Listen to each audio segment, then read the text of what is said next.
Perfeito. Volta. Ok.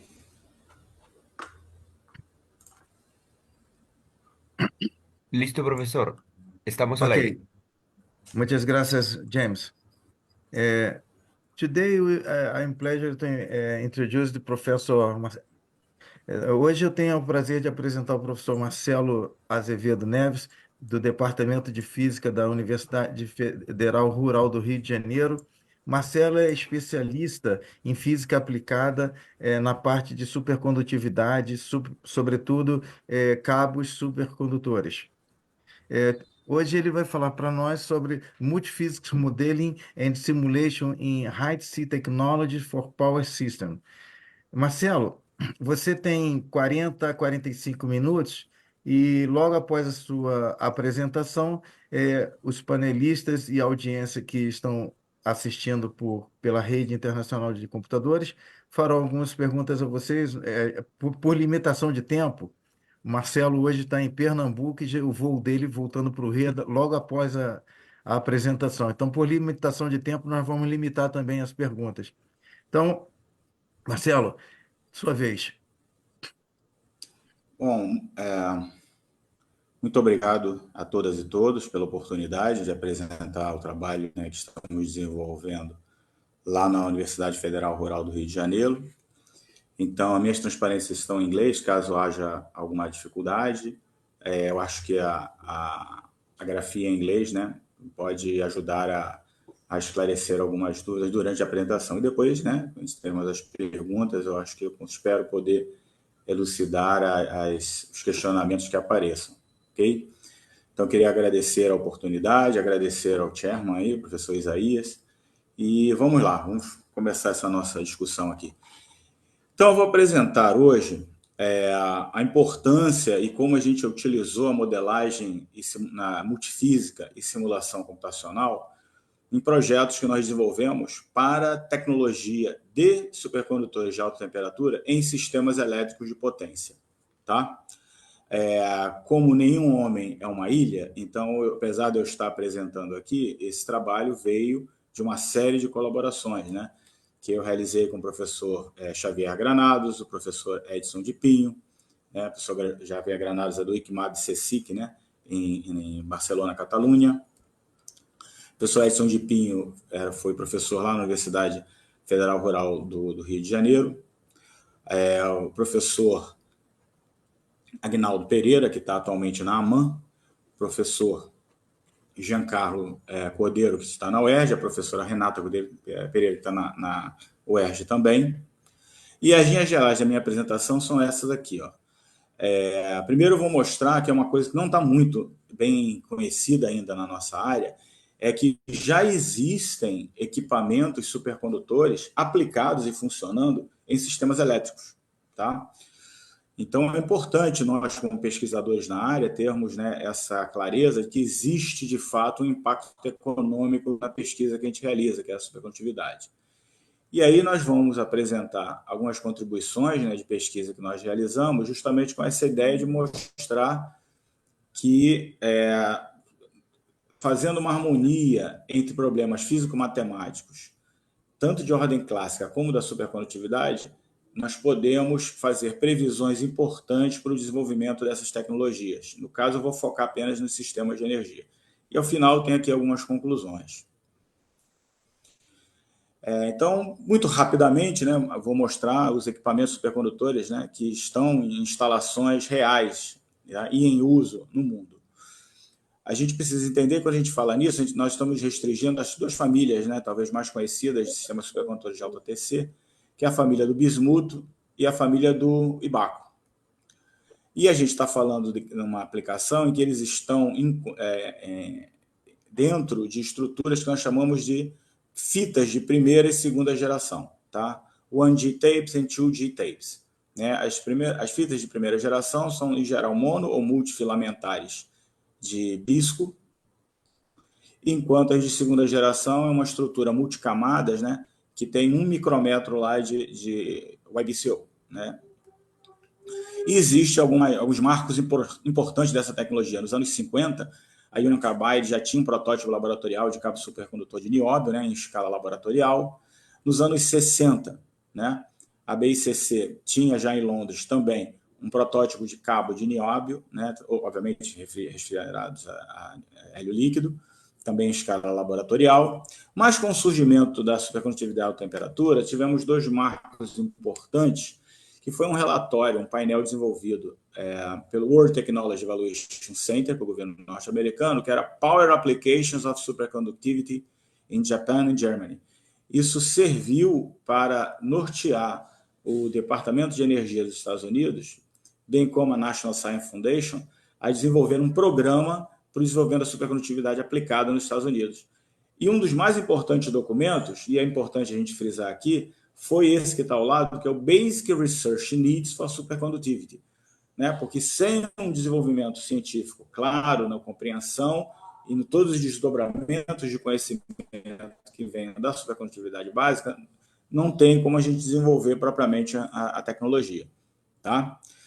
Então, a estratégia norte-americana do SPI, né, envolveu, se alguém tiver curiosidade, posso voltar aqui mais adiante, mas foram 200 milhões de dólares de investimento, 80% inicialmente do governo e 20% da iniciativa privada, depois foi 50-50. Na União Europeia foi um sistema parecido, mas através de uma estratégia de nós, tá? Também com 200 milhões de dólares, né, envolvidos. No Japão também, foram vários sistemas desses de nós, que investiram 25 milhões de dólares em tecnologia básica, mais fundamental, né? E 62 milhões de dólares para o programa mais amplo. Tá? Isso lá atrás, estou falando em 2002, estou falando início do século XX. Então, onde isso foi para parar? Né? Então, hoje, de fato, já operando, nós temos alguns fault current limiters, né? Que são limitadores de corrente de falha com os supercondutores de alta temperatura. Então, lembrando em linhas gerais, a ideia é fazer, se manifesta, né, de tal maneira que existe um estado dissipativo. Os vórtices estão se movendo e a existência desse estado dissipativo leva a um aumento de voltagem como se houvesse uma resistência no sistema, né? A gente sabe que, na verdade, o estado supercondutor permanece, mas os vórtices estão se movendo. Mas tudo se passa, portanto, como se houvesse uma resistência, né, efetivamente. Então, justamente nesse ramo, né, em que a gente sai do estado de resistividade zero, né, entre aspas, que a gente utiliza ele como um instrumento de proteção. Então, imagina aqui, eu tenho um sinal alternado sendo aplicado, aí eu tenho um pico que equivale a uma falha, né, uma sobrecorrente que pode destruir algum equipamento no sistema. E aí, a passagem do supercondutor para essa condição dissipativa gera uma atenuação na corrente. Então, essa é a essência do funcionamento desse equipamento. E desde 2010, a Z-Energy tem um sistema desse instalado funcionando.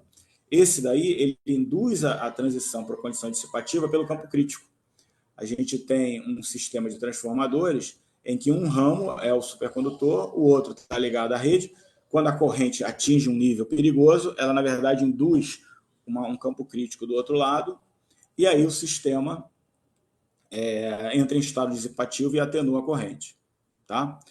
Com relação a máquinas rotativas, né, com supercondutores de alta temperatura, já estão operando, né, numa parceria da Marinha Norte-Americana com a American Superconductor, a instalação de motores elétricos usando fitas, inclusive de primeira geração, tá, de bisco. Então, aqui tem um desenho que mostra o tamanho do motor usual, à base de cobre, né, de 21 megawatts, 100 RPM, 6,6 kV e pesando 180 toneladas. E aqui o motor que está sendo utilizado agora. Aqui tem um ser humano, uma pessoa, né, para servir de parâmetro, para a gente ter uma noção do tamanho, né, a redução de volume, né, que para um navio ou um submarino isso é muito importante. E a potência aumenta de 21 para 36,5 megawatts, 120 RPM, a 6,6 kV, e o peso se torna menor que 75 toneladas. Tá? Geradores supercondutores, né? O caso de maior sucesso é da American Superconductor, é um gerador eólico chamado Sea Titan, tá? Que está também em operação, que vai gerar 36,5 megawatts a 120 RPM. Tá? E aqui é mais ou menos uma noção de como funciona. As bobinas supercondutoras são essas aqui em vermelho, um rotor vem aqui que transfere o torque. Tá? Então, isso aqui é uma imagem, né, de como é esse equipamento. Tá? caso dos transformadores supercondutores, eles têm várias vantagens, eles reduzem em 30% as perdas totais, 45% do peso e podem reduzir 20% do custo do equipamento. Se a gente estiver falando de um transformador para ser usado em 100 MVA, por exemplo, numa usina geradora, tá? Ele tem uma capacidade de suportar sobrecarga e, principalmente, ele não traz nenhum problema ao meio ambiente, porque como ele não trabalha com óleo convencional isolante, ele não tem o risco de incendiar. Né? Aqui tem um transformador convencional de 400 MVA que, devido à presença do óleo como elemento refrigerante, ele pode incendiar, né? Com graves problemas ambientais. Além disso, o transformador supercondutor tem a vantagem dele ser um limitador de corrente também pelos mecanismos que eu já conversei anteriormente. Então, isso é muito interessante, você ter o transformador numa rede que já protege a própria rede no caso de uma falha. Tá? Então, já existe da queixa aplicado em Wisconsin para um transformador da ordem de 510 MVA, em que temos aqui as bobinas primárias e secundárias supercondutoras, e elas são esfriadas com nitrogênio líquido. Tá?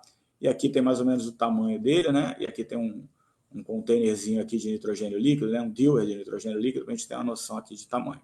Tá? Com relação aos cabos supercondutores, os cabos supercondutores eles são muito parecidos com os cabos convencionais. Né? E até, como o professor Isaías já falou, a gente desenvolveu um projeto desse lá na Universidade Federal Rural. O dimensionamento deles é relativamente mais simples, porque como eles são isolados termicamente para manter a condição de refrigeração, uma série de problemas que advêm da relação de um cabo convencional com o ambiente não aparece no cálculo de desenvolvimento de um cabo supercondutor. Tá? Em geral, ele tem essas estruturas básicas, né? Ele tem um núcleo central onde passa o nitrogênio líquido, e depois ele tem alguma estrutura metálica que serve para dar estabilidade mecânica, e aí vem uma sequência, que é fitas supercondutoras, um semicondutor que serve para homogeneizar o campo elétrico, depois vem um dielétrico, depois outro semicondutor, também para homogeneizar o campo elétrico dentro do dielétrico, depois outro conjunto de fitas supercondutoras para servir de blindagem. Né? Vai usar o nosso conhecido efeito de blindagem magnética para não deixar o campo magnético escapar de dentro do cabo.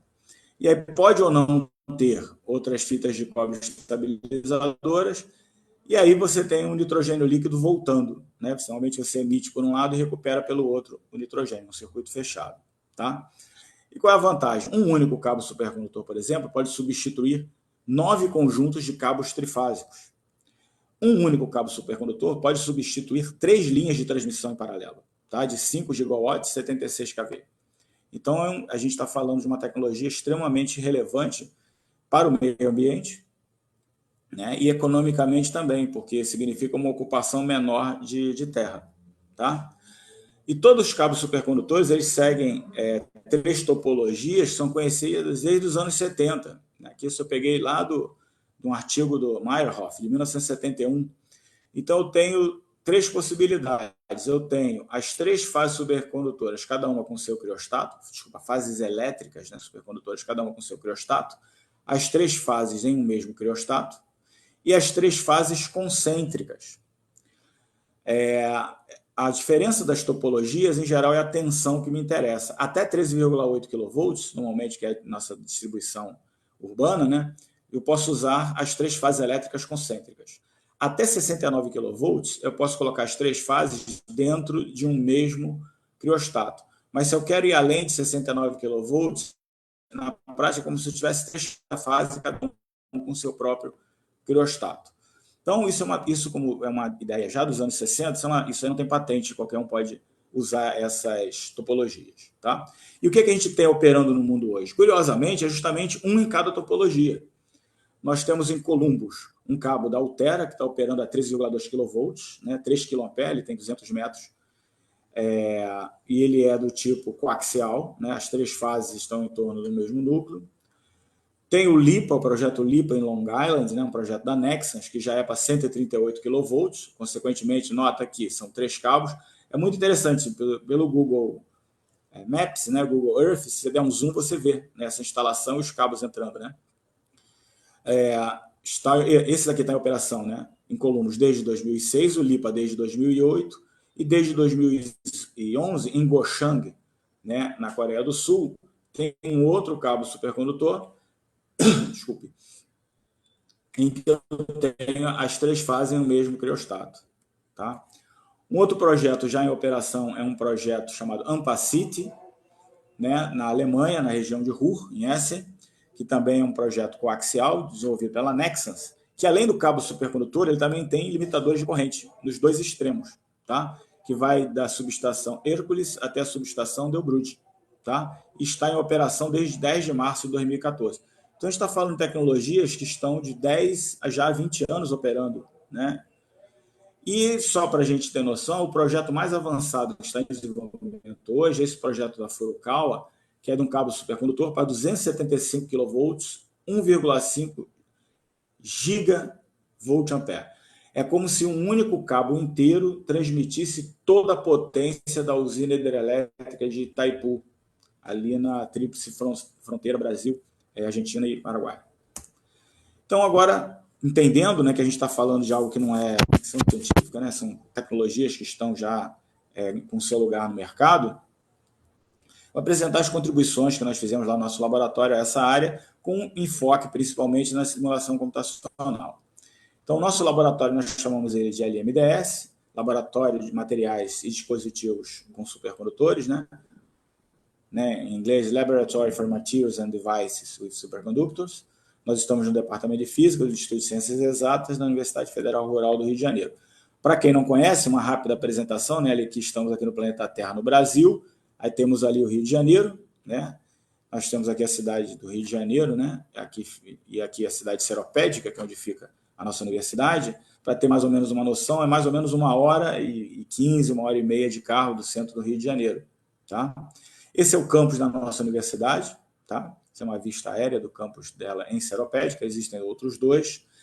E aqui é o nosso laboratório, uma vista aérea. Né? Ele fica aqui, ao lado onde era a antiga imprensa universitária, né? Que é a entrada do laboratório. Essas são as novas instalações dele, que foram inauguradas em outubro de 2014. Né? Essa equipe, essa expansão do laboratório foi devido a um projeto junto à ANEEL, Agência de Energia Elétrica Brasileira. Vou comentar mais adiante. Então, esse nosso laboratório, nós temos uma série de facilities, né, que envolvem voltados para caracterização cristalográfica, microscopia eletrônica, microscopia de força atômica, várias medidas de caracterização eletromagnética, e nós desenvolvemos o laboratório em que ele está em acordo com uma série de padrões internacionais que já foram estabelecidos para a caracterização de supercondutores. Por exemplo, existe o IEC 617883, que regulamenta, né, como devem ser as medidas de corrente crítica. E a mesma coisa, equivalente, né, a gente tem para medida de temperatura crítica, para o mapeamento de fluxo magnético aprisionado em amostras melt textured, para as perdas AC usando magnetômetro nas fitas supercondutoras, e como as tecnologias, né, e a ciência que está envolvida, também perdas AC e outras caracterizações de dielétricos, e estamos de acordo com as definições do SIGRE para testes de cabos supercondutores também. Né? Então, dentro desse contexto, nós tivemos um projeto que foi o primeiro projeto brasileiro de um limitador de corrente de falha trifásico com supercondutores de alta temperatura. A ideia era proteger o gerador de emergência, que era usado para dar partida nas turbinas de uma usina termoelétrica que existe lá em Seropédica, cidade da universidade, da Petrobras, chamada Barbosa Lima Sobrinho. Né? Esse era o gerador. E a característica principal é que ele não poderia receber uma corrente superior a 500 amperes, que era a condição em que ele entraria em pane.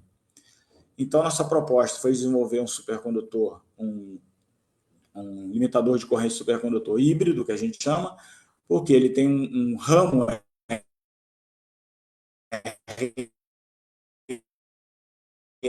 L, né, com resistência e indutância, em paralelo a falha, a potência divide entre o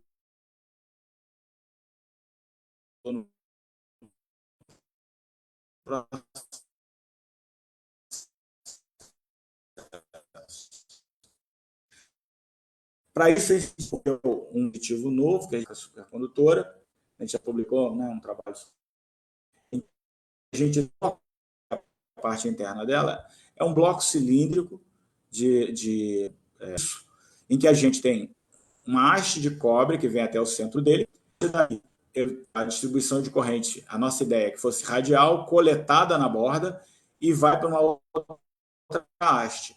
Esse sistema é interessante porque eu posso encaixar uma haste na outra em série ou em paralelo. E com isso, em função da caracterização de qual é o valor da corrente crítica do bloco, eu posso fazer arranjos para fazer o valor de corrente que eu quero que o dispositivo limite.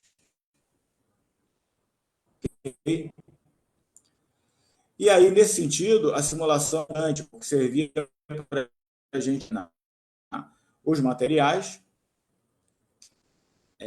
e as geometrias trabalhando, nesse caso, com o console Multiphysics protótipo virtual. Tá? O console ele é apropriado para uma análise multifísica, a gente conhece desde lá do Onsager, né, das relações de reciprocidade de Onsager, então a gente pode acoplar os efeitos térmicos, elétricos, magnéticos, mecânicos, já faz isso naturalmente, ele tem uma vasta base de dados de materiais, mas a gente tem a capacidade de criar o nosso próprio material dentro dessa database. Foi o que nós criamos o material lá dentro. Tanto previstas teoricamente, como outras, né? E apesar de ele ter algumas equações pré-definidas, a gente pode entrar nas próprias equações, tá? E tem várias outras características até mais interessantes. Ele tem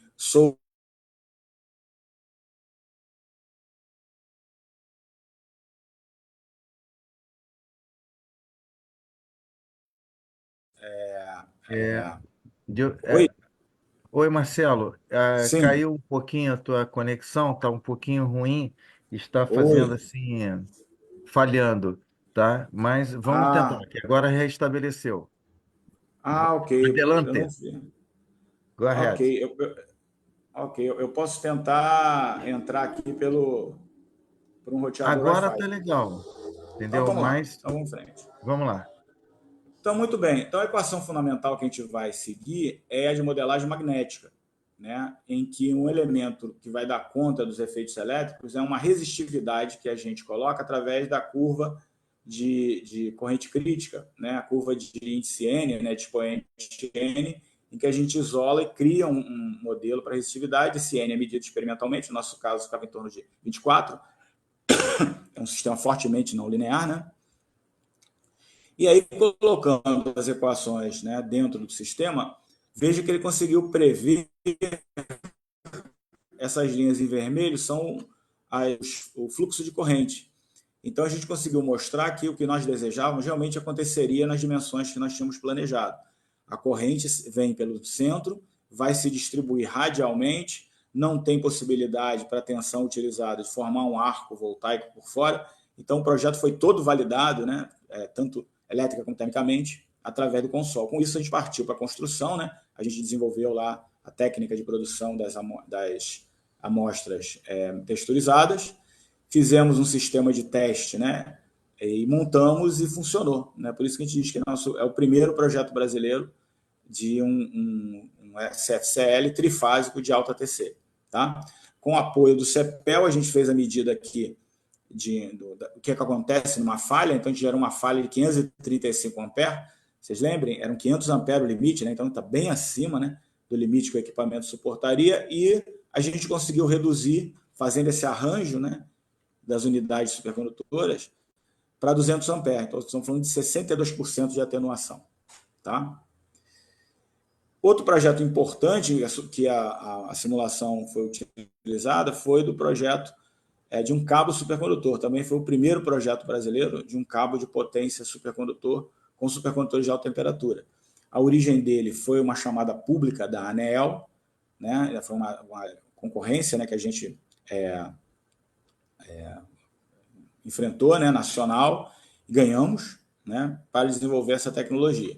E foram parceiros nossos nesse desenvolvimento 4 empresas do setor elétrico brasileiro, que foi a CEMIG, a TBE, a Taesa e a ISA-CETEP. Então, a gente tinha discussões na área de pesquisa com eles, com os grupos de pesquisa deles, Eles colocavam recursos financeiros na nossa fundação, a fundação realizava as compras, né, passava para nós e a gente desenvolvia pesquisa, né, daí nesse ciclo, né, com a participação dos engenheiros, né, do grupo de P&D dessas empresas. Tá? Aqui são alguns dados, né? A gente começou com 69 kV, mas depois eles pediram para a gente chegar a 128, com 300 amperes por cada fase, né? Com máximo de corrente permitido de 520 amperes. Nós modelamos considerando uma fita supercondutora da Superpower, essa que está descrita aí, a SC6050, que tem 6 milímetros de largura, que teria uma corrente crítica de 150 amperes por fita. Nós também tivemos um trabalho lateral, né, mas relevante, obviamente, que foi um novo material que nós selecionamos como dielétrico, que é um laminado, que nós chamamos de NKN, né, Nomex Capton Nomex, foi um trabalho do professor Arthur Jorge Lopes, né, de selecionar esse dielétrico. Então ele apostou nesse daí e foi extremamente importante, né? Inclusive agora nós estamos sendo citados numa brochura do SIGRE de materiais dielétricos para uso criogênico. O problema de quando você faz um projeto num cabo é que a Organização Mundial de Saúde ela estabelece qual é a amplitude máxima de tanto de campo elétrico como de magnético que deve existir 5 centímetros fora do cabo para a manutenção da saúde humana. Então, no caso de um cabo a 60 Hz, nós temos ali 4,17 kV por metro para o campo elétrico e 200 microtesla. Então, todo o nosso projeto, a gente tinha que chegar a isso. Então, a gente testou esses valores fazendo a simulação computacional do cabo, né, utilizando o console multiphysics também. Lembrando, né, aquela estrutura de cabo. Aqui eu vou passar um pouco mais rápido, a gente pode voltar depois. A gente tem que dimensionar o núcleo central metálico, então tem toda uma equação para isso, um dimensionamento do número de fitas, qual o número de fitas por camada, qual é o ângulo de enrolamento, qual é a espessura do dielétrico, conhecendo a tensão de operação e sua tensão de ruptura. E aí a gente chegou no que ficou conhecido nos artigos, né, que a gente publicou como CSC, né, cabo supercondutor 712, que era o código lá na ANEEL, né, triaxial, porque são 3 eixos. Esse foi o design final dele, né? Então a gente tem aqui as fitas supercondutoras, né, de 6 milímetros, a gente fazia uma pequena sobreposição para não ter escape aqui, e aqui elas vinham exatamente lado a lado para fazer o aprisionamento de campo em seu terra. A gente conseguiu também uma patente da terminação, ou seja, nós criamos um novo dispositivo para conectar esse cabo no sistema elétrico convencional. E aí tudo isso, né, foi validado, né, o projeto através de simulação computacional, né? Mesmo a história de antes, utilizando a mesma equação, a mesma equação para a resistividade, né? Com a diferença que dessa vez nós medimos a curva de esterese da fita supercondutora como um todo. A gente sabe que modelar a dinâmica de vórtice mais as perdas em várias camadas seria absolutamente complicado do ponto de vista de micrômetros nas fitas, e no final o cabo tem 4 a 6 centímetros de diâmetro, de raio, desculpa, e com isso tem um fator de escala complicado. Então, o que nós fizemos? Medimos, né, foi até o trabalho de uns alunos meus de iniciação, nós medimos a curva característica do loop de esterese, calculamos quanto de perda C, quanto de calor é gerado por loop, né? E entramos no database do supercondutor como um material que, nesse loop, gera tantos miliwatts de calor. Tá? Então, com isso, a gente foi capaz de fazer a simulação térmica do cabo para garantir, né, que ele mantinha-se, considerando transferência de calor, tanto radiação pelas fitas como convecção pelo fluido.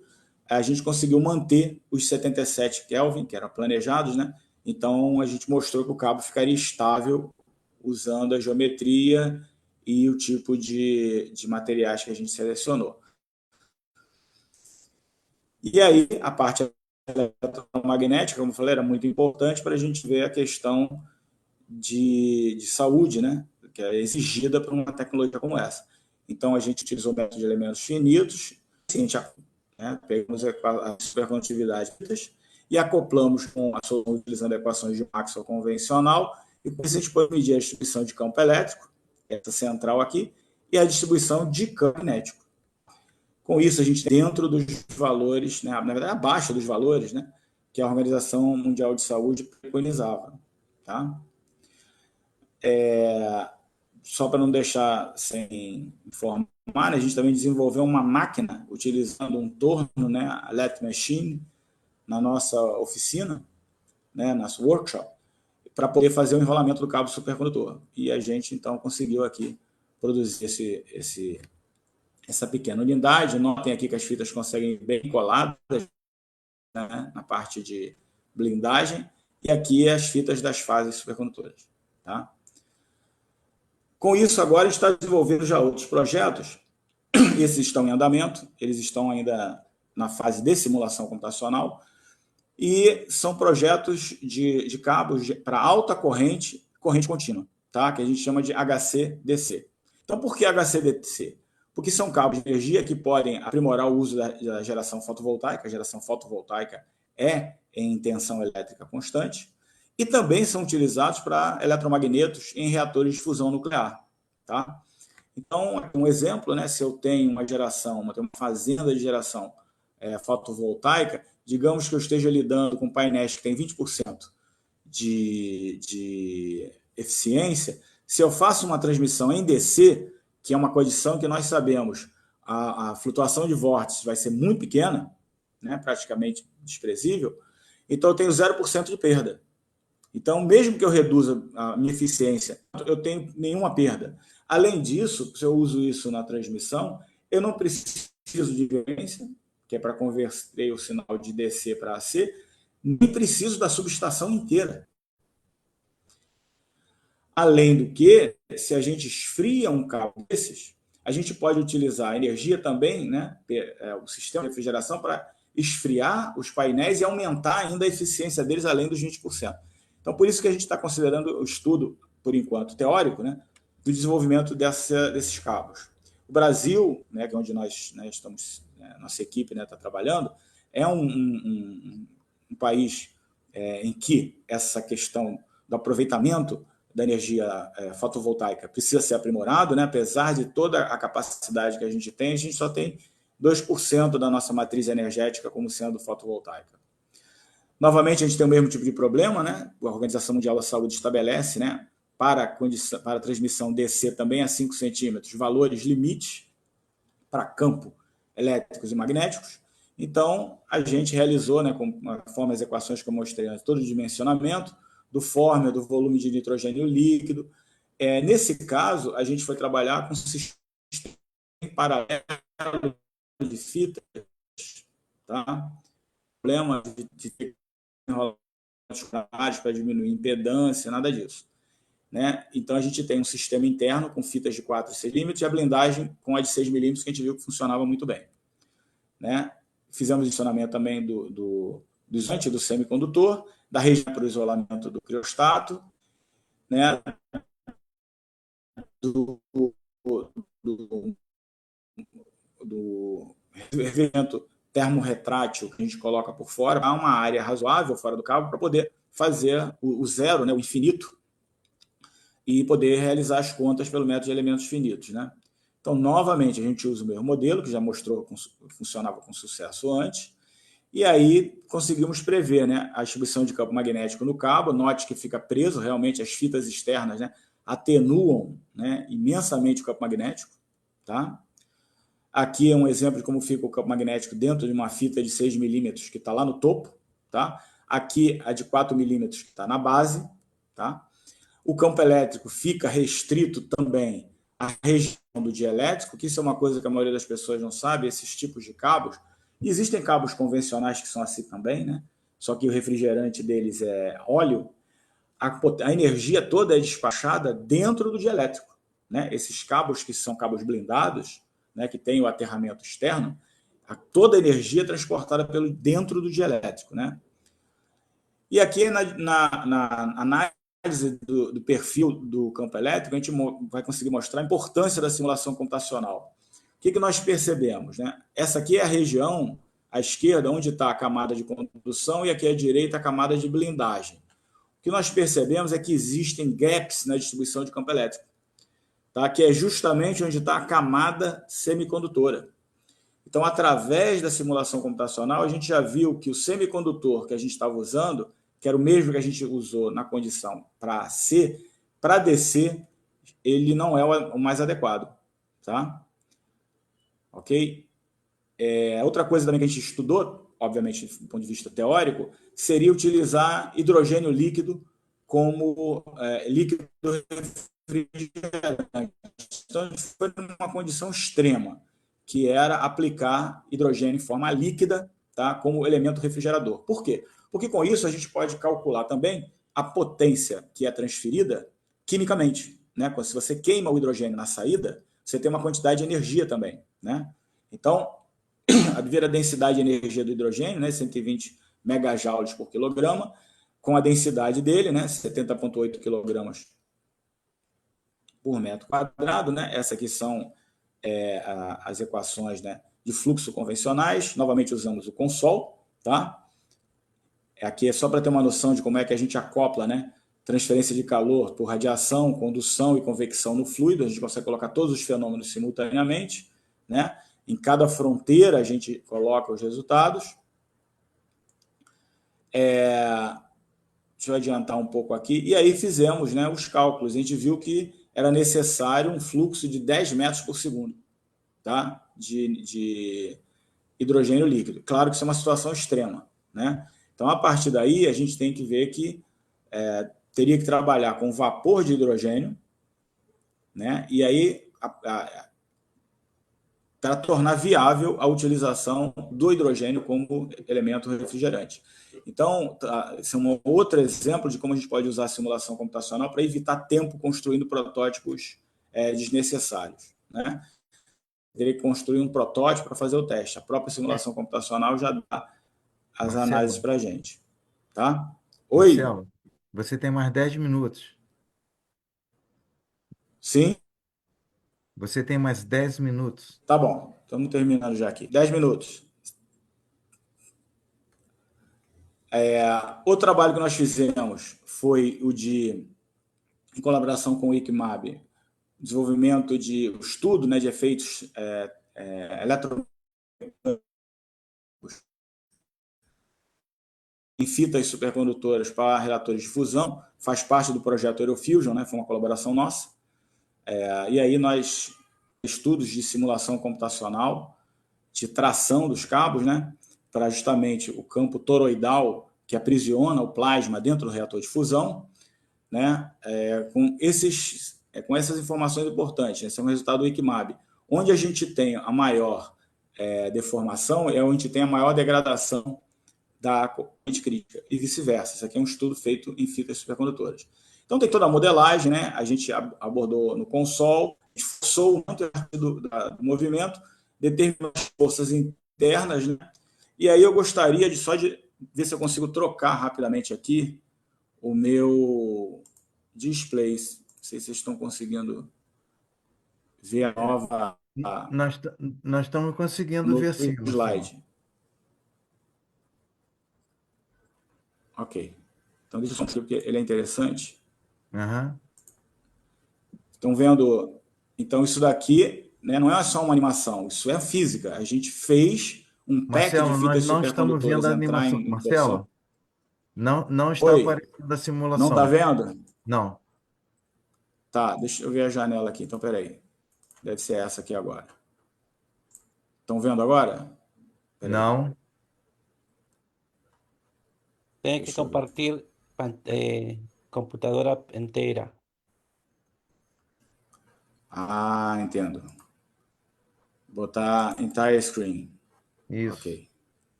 Agora sim. Então vamos.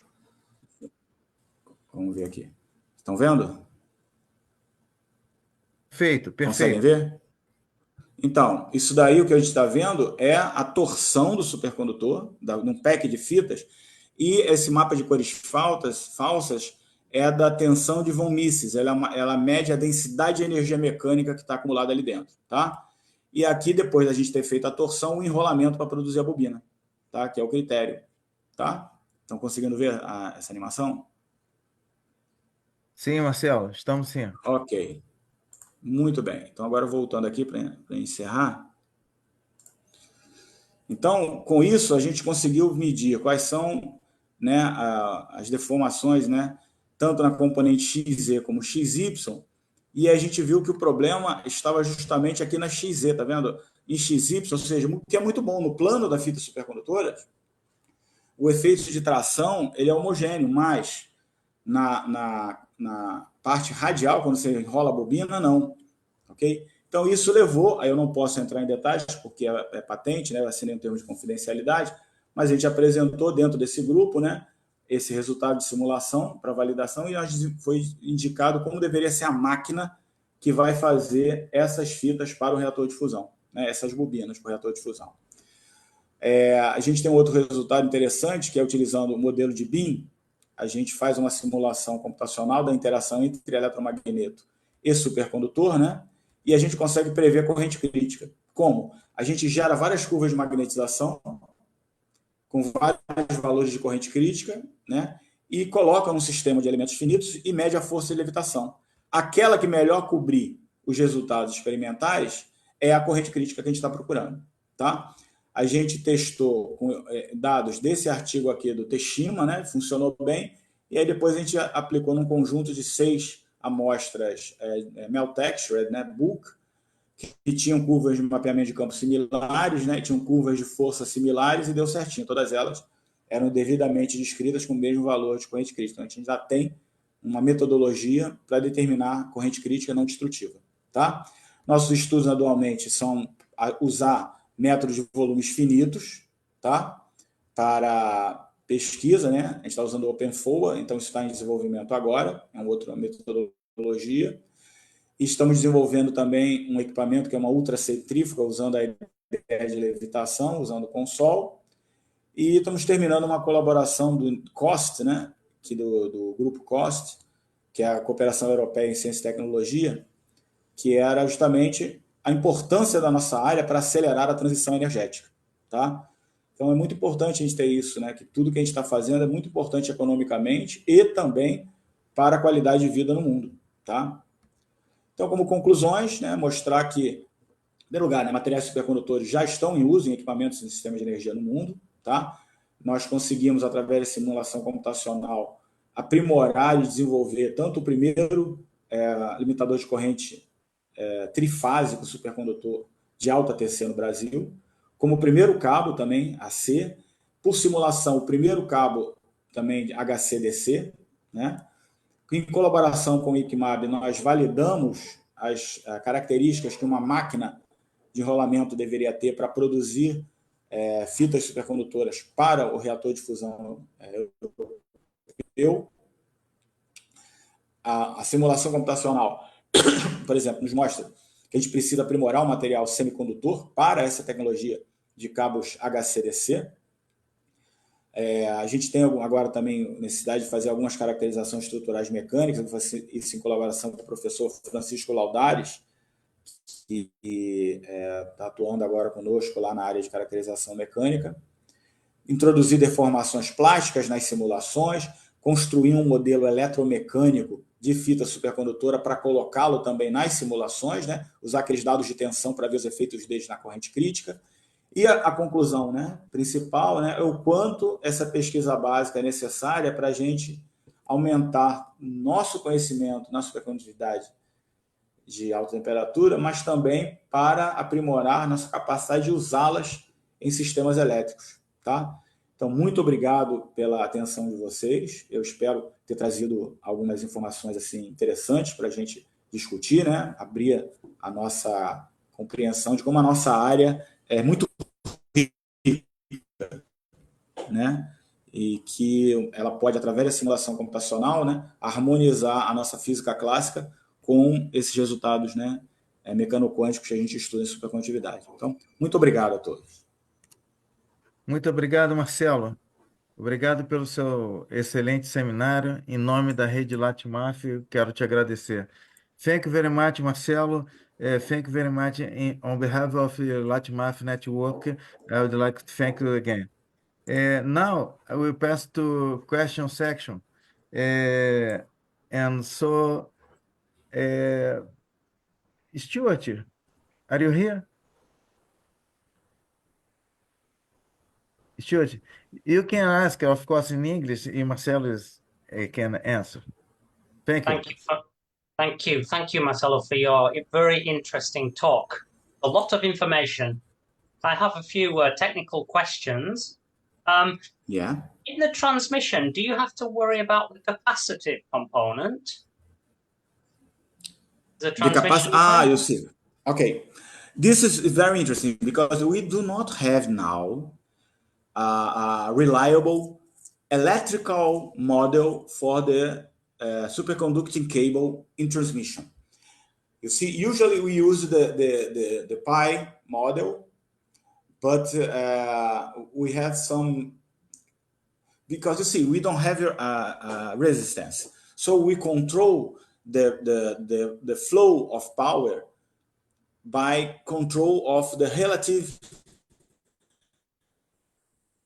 angle between, control this relative angle of power and the current.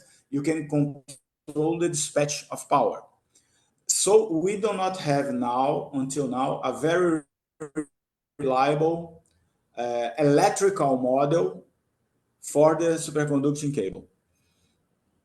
It's still in development. Yeah. Okay. Also, you're obviously using liquid nitrogen to cool the materials. Does that restrict yourself to particular high TC materials? Is it how close can you get to higher temperatures? You know, how close can you get to high temperatures? Does it matter that your TC is around liquid nitrogen temperatures? No, it's 92 because usually the technology is from the second generation tapes. Yeah. In the second generation tapes is 92 Kelvin. And if you use a first generation, is usually BISCO 2223, so it's 110 Kelvin. Yeah. So if you work in 77 Kelvin in liquid nitrogen or sub-cooled in 66, all technology is working fine. Everything that is working now is working with liquid nitrogen in 66 or 77 K. It works very fine. I have one final comment. Is the development of technology heading towards transport, so magnetic levitation that you might use as a mode of transport? Are we anywhere near that? Magnetic levitation? There is in Japan, there are some coils. The magnetic levitation train in Japan, they have an electromagnetic one with electrodynamic interaction and an electrodynamic interaction with superconducting coils. The superconducting coils are inside the train, and they are used for levitation and movement of the train. And they work also with liquid nitrogen. But I think they are subcooled. They are pressurized to achieve 66 Kelvin. A slightly peripheral question. So thank you. That's my question. Thank you for your very interesting talk. Thank you, Marcelo. No, thank you very much for your questions. Obrigado, Stuart. Obrigado, Marcelo. Marcelo, você pode ver, você está transmitindo a tela, está dando um loop infinito? Colocar sua transparência. Eu achei que eu tinha... Sumiu agora? Sumiu. Eu tô clicando aqui toda hora. Então tá bom. Tá legal? Se você quiser recolocar a tua transparência para as perguntas, fica mais fácil. Sim, se alguém quiser, por favor. Tá. Bom, Mário, você está presente, Mário? Alô, Mário? Sim, eu estou por aqui. Oi, Mário. Bem, acho que eu posso falar em português, né? Todos Pode. falando agora em português. Hoje está aberto a isso. Deixa eu abrir aqui minha câmera. Marcelo, obrigado aí pelo seu seminário. Eu tenho, na verdade, é uma pergunta que não é técnica, é uma curiosidade. você falou sobre várias tecnologias, desculpa, não são tecnologias, mas vários dispositivos diferentes que poderiam ser utilizadas essa tecnologia, agora sim. É, e a minha pergunta é a seguinte, especificamente com relação ao que você trabalha, que são os cabos. Você falou sobre várias vantagens, porque colocar uma tecnologia nova no lugar de uma tecnologia já estabelecida, essa nova tecnologia ela precisa de ter muitas vantagens sobre a tecnologia já estabelecida. Isso sempre aconteceu ao longo, da nossa história. A minha pergunta é a seguinte: Sim. quais são os grandes desafios dessa tecnologia para ela de fato entrar no mercado, além das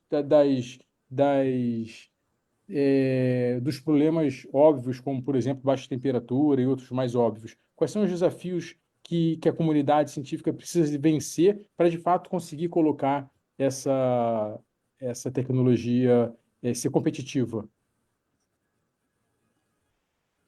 Ok, olha, uma ótima pergunta. Note bem, o nosso projeto ele surgiu de uma demanda da ANEEL, né? No Brasil, a ANEEL, né, é a agência que regulamenta. Então, ela queria... O nosso projeto, acho que ele foi o único no mundo que ele não tinha a participação de uma empresa que vende cabos, entendeu? Ele era um projeto para o governo, para a agência reguladora, em que nós, como universidade, aprendíamos e ensinávamos os departamentos de pesquisa dentro das empresas do setor elétrico. E tem muito, tá? Eu só lidei com o doutor ali dentro, pesquisador, os caras publicam trabalho.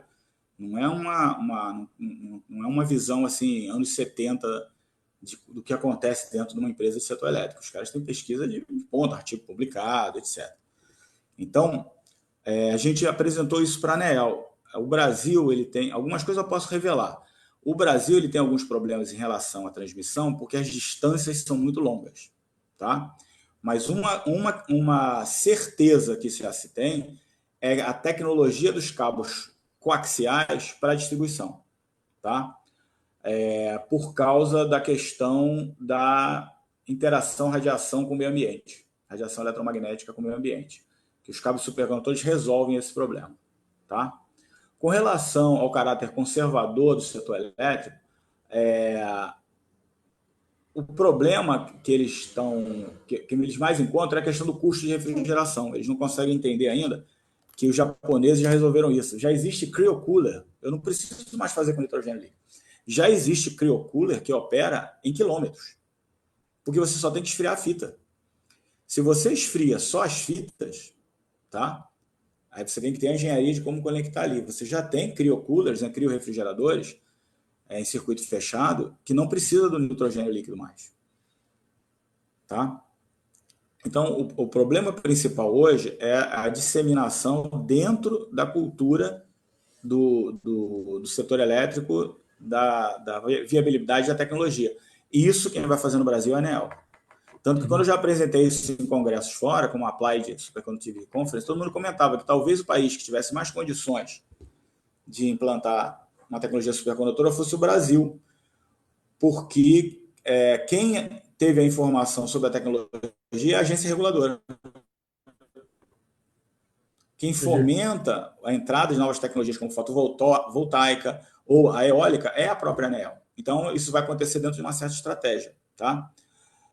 A produção das fitas supercondutoras Mas, também, ela hoje desculpa, Marcelo, desculpa interromper a sua resposta, mas isso está relacionado à geografia? Então, países como Estados Unidos, China, Rússia iriam pelo mesmo caminho? todo país continental teria problemas. Os Estados Unidos tem um projeto chamado Três Amigas, que ele quer ligar as redes do Texas, leste a oeste, através de um cabo DC em anel, é uma visão simplificada, mas é só para ter uma noção, né? Que ele vai transportar potência excedente das regiões de um lado para o outro. Tá? Existe um projeto europeu também de ter uma super rede DC de transmissão, que está sendo estudado na União Europeia. Como eu falei, eu faço parte, pelo Brasil, daquele consórcio, que é o COST, né? Que tem um grupo de trabalho só para supercondutividade voltada para a transição energética, que vai fornecer um relatório à União Europeia de como isso vai ser utilizado. Então, está tudo em andamento, entende? Hoje em dia, a gente já consegue, com 1 centímetro cúbico de supercondutor, fazer 1 quilômetro de fita. A tecnologia está muito madura, tá? Com muita homogeneidade, etc. Então, o problema hoje é a escala. Em geral, a única empresa que tem 2 plantas de produção é a Superox. Uma em Moscou, que hoje está ilhada, né? A gente sabe a situação que está acontecendo, mas eles têm uma planta em Tóquio. Na verdade, não é Tóquio, é perto de Tóquio. Então, eles estão vendendo tudo por lá agora. Então, você, por exemplo, a Bruker fabrica suas fitas supercondutoras, mas usa só para os seus equipamentos, ela não vende para fora. Então, ela desenvolveu toda a tecnologia, a gente conhece por artigos, eles foram apresentando o desenvolvimento da tecnologia deles, né? Da física das fitas deles, e hoje eles não vendem, é só para os equipamentos deles. A gente tem 3 grandes players, a Superpower, a American Superconductor e a Superox. A American Superconductor está colada com a Marinha Americana. Então, os navios vão todos agora, submarinos, usar motor supercondutor. Né? Ela está desenvolvendo, está instalando agora para uso o mais eficiente gerador eólico do mundo, que é o Sea Titan. Né? Como eu falei, já tem 3 cabos desses funcionando há mais de 10 anos no mundo. Então, o que acontece, conversando, eu fiz um outro pós-doc, né, o Isaías sabe bem, em 2020, lá no ICMAB, e conversando com o professor Xavier Granados, ele chamou a atenção que vai chegar uma hora que vai ter que existir uma engenharia de supercondutividade. Porque você tem tantos conhecimentos intrincados de física, termodinâmica, mecânica quântica, ou seja, a teoria da supercondutividade em si, criogenia, que vai chegar uma hora que você vai ter que criar um ramo específico só para desenvolver a tecnologia com supercondutores. Então, de nossa parte, é a gente continuar investigando, descobrindo novas características, o que pode aprimorar, né? Se a gente estudando dinâmica de Worcester, a gente percebe algum efeito que precisa ser evitado ou que pode ser usado a nosso favor. Então, eu acho que o que precisa são as instituições de fomento perceberem que essa área é importante, entendeu? Tá bom, obrigado, Marcelo. A gente está indo num bom caminho, a gente não está cometendo erros, é isso que eu quero dizer, como pesquisadores. Entendi. Obrigado pela atenção. Obrigado, Mário, pela pergunta. Obrigado, Marcelo, mais uma vez. Eu peço desculpa, mas era uma pergunta muito, muito bem elaborada. Ela precisou de um certo contexto para explicar. Tá? Ela não tinha uma resposta simples. Tá bom? Mais uma pergunta dessa do Mário ou de outro, a gente marca um novo seminário. Vamos passar agora a pergunta deixa eu ver aqui, da Sérgio Conerreiros. Você está por aqui? Olá, Yes, I'm Sérgio. here. Yes, good morning here from Chile, from the north of Chile. So I have some question, and very interesting your talk, by the way. So many thanks for your talk. I have some question about the console, the code that you use for doing this classic mechanics simulations. In my case, I do ab initio calculation, so I would like to know about you don't start from atomic specification, right? You start from some physical properties that you usually know for starting the simulations, right? Or do you need some atomic specification? No. Well, okay. No, I from my experience in the mechanical simulation I made during my second postdoctoral in ICMAP, it was strictly connected to the problem with the nuclear reaction, nuclear fusion reactor in Europe, is the Eurofusion project. The main problem is to take the pack of tapes and then make a twist, and after twisting, the rolling in order to make a coil. Okay, so I used the usual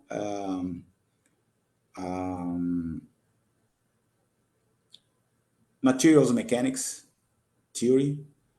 I can show it's a very large matrix where we can enter the strain and the stress and the shear stress for each direction. So Yeah. I looked for the general properties, because you see, we have only 1 micrometer of superconductor. The main element that will impose the stress and the strain is the Hastelloy steel.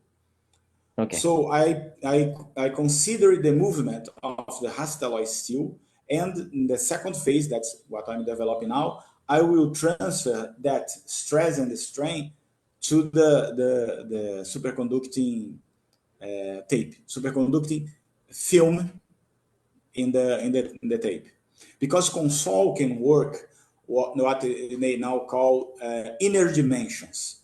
You can make a line, and that line Consol can open in a new plane and a new dimension, etc.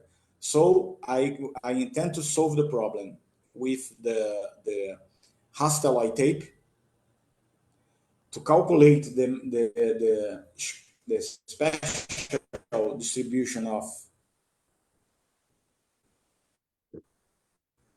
tension and the mechanical material, and then see the effect in JC, in the critical current.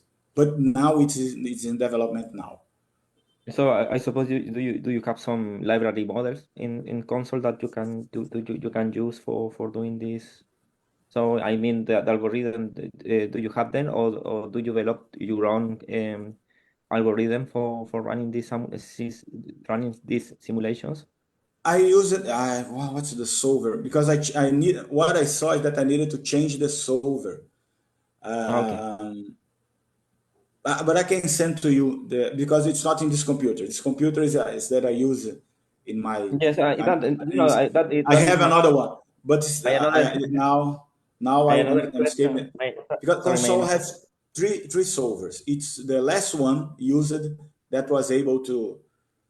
Because you see, I did not present it here, but I started with a simulation that spent 2 weeks to finish the calculation.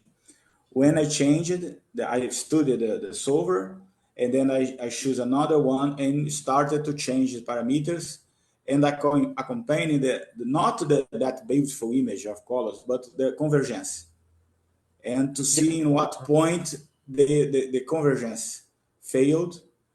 And then I stopped and looked at the distribution of the mesh and this kind of thing. Then I reduced it from 20 days to 2 hours. 2 hours. Yes, that was my another question. So, do you need a supercomputer for running this calculation? No, but just your own computer, right? Yeah. Okay. Yeah, that's fine. The secret of Consol is to choose the correct solver and solver parameters for your specific problem. And is the license too expensive for Consol for institutions like a university? No, it's not.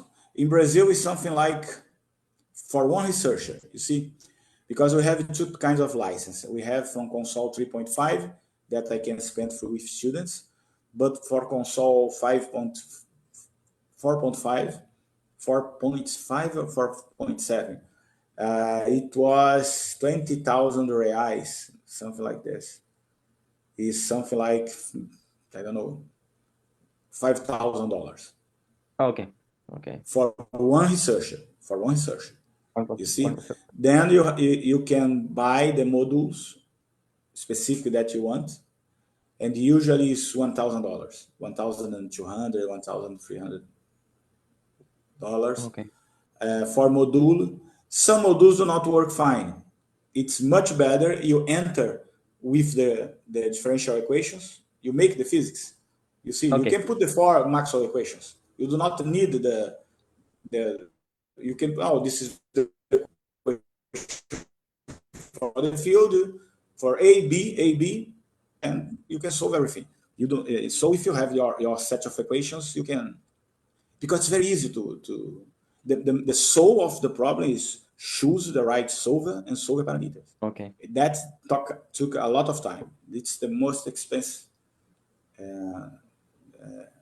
expensive intellectual problem, to study the solver and the best solver parameters. Okay, thank you for your talk and for your answer. No, thank you for your question, Graças, Sérgio. Thank you. Marcelo, muito obrigado pela pergunta, pelas respostas bem elaboradas. É, peço agora que Ximena, sua vez. Buenos días, profesor Isaías Buenos dias. y profesor Marcelo. No, revisando, no tenemos preguntas del público de Colombia. Muchísimas gracias. Muitas graças, Ximena. Agora eu vou chamar a professora Cecília para fazer a sua pergunta. Cecília? Hello, very nice talk. It was very interesting. My question was very similar to that of Sergio con Elleros. It's about the console software. How much detail about the material, or how can you distinguish between one material or another in that software? Okay, in console, when you select a volume, Mm. an area or a volume or a line, you can attribute to that point a material. That material must be in the database. But material can be created by you. You can create the characteristics. And usually that characteristics are more thermodynamic, are the general characteristics. If you have any theory that works with the microscopic behavior, you have to calculate what should be the response in terms of macroscopic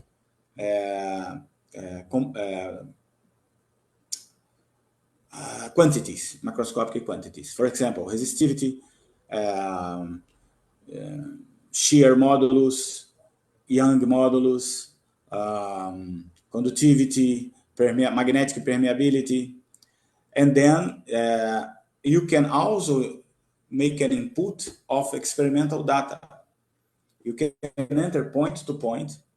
And sometimes I saw it was better than the mathematical formulation, because the interpolation that console uses is faster than solving the equation that you, or the function that you introduce. Sometimes if you collect only the points of a curve, then if he needs something between 2 points, it interpolates and it's faster. The algorithm that he uses to interpolate is very faster. So your relation with the materials is to construct a database, and depending on the problem, you must consider the same equation for all layers. For example, in the superconducting cable, I have found that we should always use the J equals rho and E, the Ohm's law, for all materials. Does not matter if it is already a dielectric or semiconducting. If you change the equation to be solved, it goes crazy. It takes sometimes weeks to solve the problem. But if you use the same constitutive relation, the same expression, they only change when he steps from one medium to the other. It's very fast. You should use the same constitutive equations. Okay, thank you. Muitas graças, Cecília. Muitas graças. Um abraço para meu amigo de Córdoba, professor Francisco Tamarite. He is a very good friend of mine. Thank you. Okay. Send my bless to them, to him. Thank you. Marcelo, muito obrigado pela sua resposta. E agora nós outros vamos ouvir a pergunta do professor Davi Landinés da Universidade de Colômbia, Nacional de Colômbia. Davi?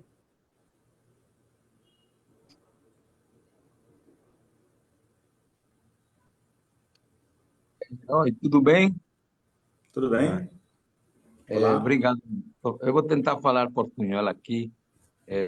Professor Marcelo, muito obrigado pela palestra, né? Muito interessante. eu, algum tempo, trabalhei um pouco com fitas supercondutoras. A gente tentou fazer um substrato para uma fita dessas, é daquelas capas buffer, daquelas capas intermédias que blindam a capa supercondutora da fita metálica. Mas é uma contribuição muito pequena. A gente está muito longe dessas tecnologias que já as grandes empresas vendem, como você comentou. Eu há um tempo não acompanho mais esse assunto, mas eu acho muito interessante.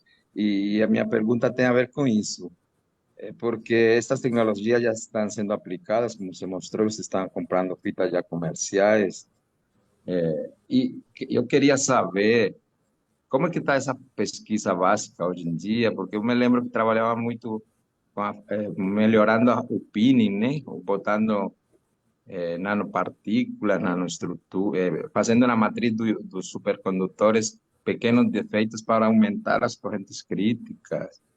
E a quase estava no limite, né? Na temperatura de nitrogênio líquido. E essas fitas comerciais são feitas com métodos físicos, que eu me lembro, né? Mas também eu tenho umas tecnologias que os europeus estavam estudando, lá no IGMAB, que você esteve lá, com métodos químicos, né? Que são menos caros, né? E mais práticos para quem não tem muito dinheiro, né? Então, eu queria se você pode comentar ao respeito sobre o estado atual e como o Brasil está na expectativa de poder fazer pesquisa em fitas supercondutoras experimentalmente, para não estar produzindo suas próprias fitas aí nos laboratórios de pesquisa. Muito obrigado, professor Marcelo. Professor, muito obrigado pela atenção, muito obrigado pelas perguntas. É importante a gente notar que essa tecnologia não se desenvolveu à toa. O governo norte-americano manteve a American Superconductor funcionando no vermelho por 20 anos. Então, quando ela atingiu a maturidade da tecnologia dela, ela assim atingiu porque o governo norte-americano entendeu que era uma tecnologia estratégica e não deixou a empresa quebrar, uma série de incentivos fiscais, etc. Então, a gente precisa entender que não existe como desenvolver uma tecnologia e ela atingir o nível que ela atingiu de maturidade sem um apoio financeiro e governamental forte. Então, é isso que está por trás de todos esses desenvolvimentos. No caso do ICMAB, algumas coisas eu posso falar, outras não, né? Porque lembra, eu assinei um termo de confidencialidade, mas eles desenvolveram um método espetacular, muito eficiente, que era uma tinta que fazia a deposição. Eles conseguiam até escrever. Ele muito interessante, eles imprimiram um M, que depois eles fizeram um teste e fez aprisionamento de vórtices, né? Tinha um trapped field, né? Tinha um campo aprisionado ali. Então, eles tinham uma capacidade de escala muito grande, mas não conseguiram financiamento. Aí existem interesses que são corporativos, né? E a gente só poderia imaginar. Porque, como eu falei, existem 3 grandes players no mercado. A questão é, querem outros? Né? Então, a questão é quem vai financiar. Então, eu sei que toda a tecnologia Eurotex, ele agora virou acadêmico. Ele se tornou acadêmico, mas houve muito tempo que eles estavam muito com capacidade de desenvolver em escala grande. Então, hoje, para mim, está muito claro que a gente está lidando especificamente com relação à construção das fitas em um mercado nichado e com bastante influência econômica. Entendeu? Dificilmente, talvez, outros players entrariam no mercado. E a gente já pensou num método lá no laboratório, a gente até ganhou um recurso da FINEP para desenvolver. Foi uma chamada que teve lá, nós ganhamos. Infelizmente, teve um problema com a nossa fundação, né? Ela ficou desqualificada, porque as fundações precisam, de tempos em tempos, renovar junto ao MEC a sua representatividade das universidades. E aí houve um lapso de tempo, a fundação não pôde assinar o projeto, e aí a gente acabou perdendo o recurso da FINEP. Mas foi aprovado, nós tínhamos um método de fabricação, mas você precisa de recurso, né? Era um projeto de R$1 milhão. Então a gente precisaria de pelo menos algo nesse nível para começar um método novo. É um método, parte do conceito da vitrocerâmica, né, da cristalização vitrocerâmica. Mas como todo método, você começa com pedacinhos e aí vai estudando, etc. Para fitas de primeira geração, são aquelas que são do supercondutor bisco, né, da família bismuto, estronço, cálcio, cobre, oxigênio, em matriz de prata, nós já temos bem desenvolvido no Brasil. A USP de Lorena, né, o grupo coordenado pelo professor Durval Rodrigues, tem muito sucesso na produção dessas fitas. O CEPEL também desenvolveu bem essas fitas. Eu co-orientei um mestrado, depois um doutorado, nessa colaboração com o CEPEL para desenvolver fitas de primeira geração, né? Então, no Brasil, a gente já tem o know-how para fazer as fitas de primeira geração. As de segunda geração, essas, realmente, como eu falei, a gente recebeu um recurso lá, aprovado, mas não conseguiu efetivar, né? A universidade assinou, a FINEP ficou esperando a fundação poder assinar para poder transferir o recurso, mas não foi. Acabou não acontecendo. Então, o Brasil tem já know-how para fazer as de primeira geração e ainda não temos não temos desenvolvido uma pesquisa própria para as de segunda geração, tá? Então, essa é a situação. Muito interessante. Agora, essas de segunda geração sempre são tipo 1, 2, 3, né? Daquelas terras raras Porque, na verdade, a segunda geração, se o senhor me permite, ela só é interessante quando a gente está preocupado, né, com um campo de reversibilidade muito alto. Então, quando você quer aplicações magnéticas, né, para bobinas, por exemplo, aí as fitas de Ibaco, né, elas são mais interessantes. Mas se a gente está falando, por exemplo, tecnologia de cabo, poderia ser com fita de primeira geração, porque os campos são baixos, relativamente, obviamente baixos, a gente está falando em alta corrente. Então, novamente, onde a ciência básica, a pesquisa nossa é fundamental. O quanto a gente conseguir levantar, né, aumentar o valor do campo de reversibilidade, melhor. Então, hoje em dia, se aposta na fita de segunda geração porque eu não sei como falar em inglês, também não sei em Latinoamérica como se chama, um canivete. Ela serve para várias coisas, né? Ela vai servir tanto para alto como baixo campo. Tanto que a China ainda produz muita coisa com fita de primeira geração, hein? Eles ainda produzem muita coisa com primeira geração. Essa de segunda geração para altos campos já tem que resfriar com temperaturas intermédias, né? Muito abaixo do nitrogênio líquido, né? Ainda sendo de 1, 2, 3, né? Sim, eles têm que ir bem lá para baixo. Tá certo. Obrigado, professor Marcelo, muito interessante. Um abraço daqui de Colômbia. Um abraço do Brasil. Obrigado, Valeu, Isaí. Davi Landinês. Um abraço. Agora temos o professor Henry Moncada. Professor Henry. Ok. Hello, how are you? Nice to meet How are you, you? Professor Neves. Sorry, your research is outside of my field of investigation. So I will ask questions about consulting since I'm curious about the tool. So you told that you mentioned that you didn't. You struggle a little bit with the tool, well, because it takes a lot of time computationally. I was wondering if the tool is also could be parallel. Uses in a parallel computer. We studied this. This was including a very, very interesting study made by Professor Edson de Pinho. Because Consol, our version of Consol does not work with parallel computing. But Professor Edson had the idea to extract the matrices,